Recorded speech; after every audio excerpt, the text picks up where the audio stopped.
আসসালামু আলাইকুম রহমতুল্লাহ। আমাদের আজকের যাত্রা হচ্ছে সিলেটের শ্রীমঙ্গলে।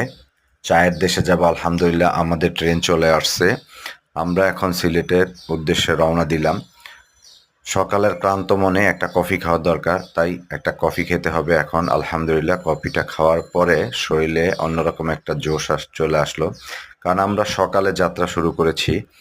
আলহামদুলিল্লাহ, ট্রেনের যাত্রা অনেক সুন্দর, প্রাকৃতিক সৌন্দর্য, পরিবেশ দেখা যায়, গাছগাছালি, আল্লাহর দেওয়া প্রাকৃতিক সৌন্দর্য, নীলাভূমি। ট্রেন যাত্রাটা অনেক সুন্দর, অনেক কিছু দেখা যায়, চোখে পড়ে, গাছগাছালি, প্রাকৃতিক দৃশ্য, অন্যরকম একটা এই অন্যরকম পরিবেশ দেখতে দেখতে আমরা কখন যে শ্রীমঙ্গল পৌঁছে যাব তা বলতেও পারি না। অনেক সুন্দর পরিবেশ আলহামদুলিল্লাহ। এই সুন্দর পরিবেশ দেখে চলে আসলাম আলহামদুলিল্লাহ। আলহামদুলিল্লাহ, এখন আমরা সিলেটের শ্রীমঙ্গল স্টেশনে আছি। এই হচ্ছে শ্রীমঙ্গল স্টেশন।